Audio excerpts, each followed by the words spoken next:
大家好，我係物理治療師 Edwin。今日想同大家講一個好普遍，但好多人都已經心灰意冷嘅問題，就係點解你日日喺 YouTube 嗰度揾一啲坐骨神經痛嘅運動，日做夜做，但係啲臂痛好似一啲都冇好過，甚至有啲動作做完之後越拉越痛。好多病人嚟到我診所都會同我講：治療師啊，我右邊大髀咧俾條筋扯住喎，咁啊上網啦就跟住啲運動去做，初嘅時候咧都有少少效果嘅。但後來做下又好似冇乜效果咯，甚至有一次做完之後仲痛多咗添。咁其實個問題就出喺呢度啦。究竟你係咪真係坐骨神經痛呢？喺現代物理治療師已經唔淨係腰痛睇條腰，除咗椎間盤突出、椎間狹窄之外，可以嚟自於一啲假性嘅坐骨神經痛，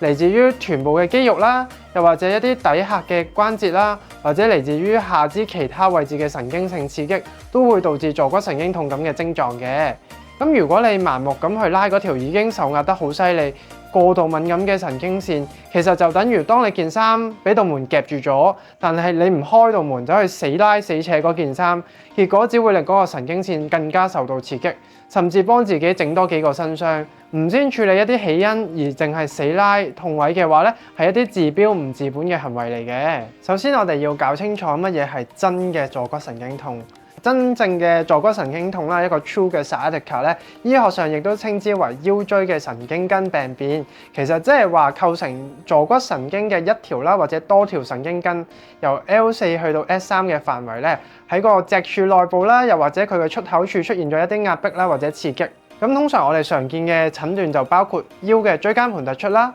腰嘅椎管狹窄啦、脊椎前移滑脫啦，又或者一啲神經孔狹窄等等。咁佢嘅特徵主要就係痛楚會嚟自於可能只存在於腰部啦，又或者部分係會由腰散射到落腳，甚至腳趾嘅部分。有部分甚至會伴隨住腳軟啦，或者一啲反射動作變弱嘅反應。中度或者以下嘅真坐骨神經痛咧，多數有特定嘅方向性嘅，例如椎間盤嘅問題咧，就係彎腰嘅時候會差啲，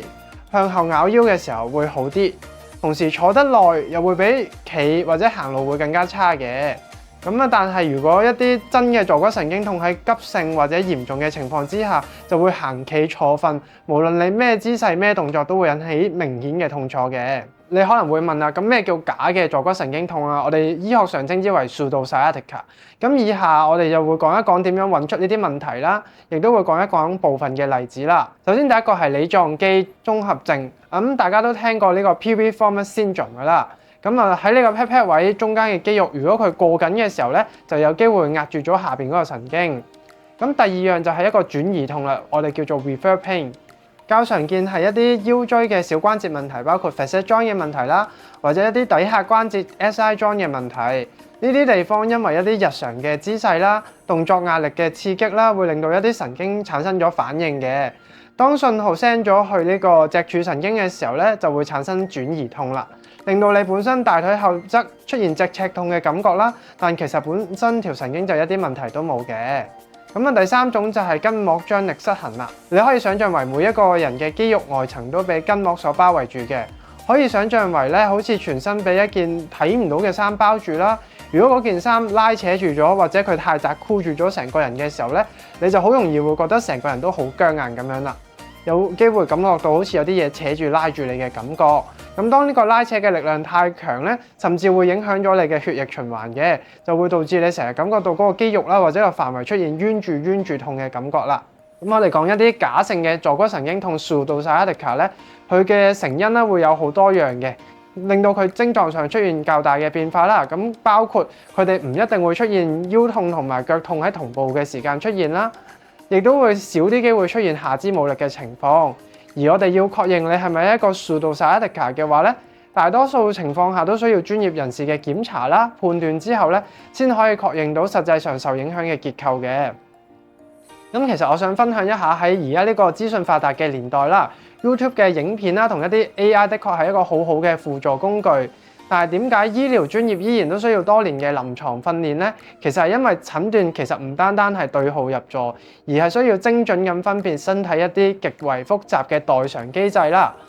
當你網上嘅資訊可以幫咗你增加認知，但如果你身體已經發出咗警報，我就會建議你尊重翻專業嘅評估啦。因為如果你做咗一啲錯誤嘅自我診斷咧，往往比你唔做運動咧嗰個傷害更加大嘅。咁其實我哋物理治療師都一直流傳住一句 Exercise is medicine, movement is cure。一個順利嘅康復過程其實源自於一個精準嘅判斷，一個 tailor-made 嘅治療啦、運動處方咧，其實係好重要嘅。咁如果你盲目咁做電療啦、超聲波啦、拉腰或者一啲固定嘅運動咧，其實唔算得上真正嘅物理治療嘅。確切嘅診斷其實嚟自於精密嘅檢查同分析啦，我哋稱之為臨床分析 （clinical reasoning）。一個坐骨神經痛嘅問題咧，其實可以源自於一個人嘅身體能力啦、狀態啦、生活上嘅習慣啦。咁舉個例子，一個運動員嘅腰痛咧，唔一定係因為佢腰嘅肌肉唔夠力，有機會係佢用力嘅姿勢啦，或者佢方法出現咗問題，喺技巧上有一定嘅進步空間。坐 office 嘅人佢有腰痛，可以係佢核心嘅肌肉出現咗唔夠力嘅情況啦，可以係佢坐姿不當啦，亦都可以係佢肌肉筋膜甚至神經線有過分嘅緊張，而導致長時間嘅不適。咁我哋物理治療師嘅責任咧，其實就係建立一個個人化嘅物理診斷啦、治療啦同埋運動，就好似一個偵探咁樣搜集同問題相關嘅所有線索，然後針對性咁提出解決嘅方案，即係治療啦、運動啦同埋生活習慣嘅改善。雖然每個人嘅情況唔同，但根據頭先嘅分型咧，我可以建議大家一個嘗試嘅方案。咁但係記住咧，如果做嗰個運動嘅時候咧，痛楚增加就請即刻會停止佢啦。咁啊，第一個介紹嘅運動咧就係 McKenzie Extension Exercise。咁做嘅對象咧就係一啲椎間盤突出嘅患者，條件就係咧佢痛楚係源自於彎腰嘅動作啦，坐得耐嘅時候啦，同埋佢向後伸展嘅時候有舒緩咧先可以做呢個動作嘅。咁個做法係首先趴喺個床度啦，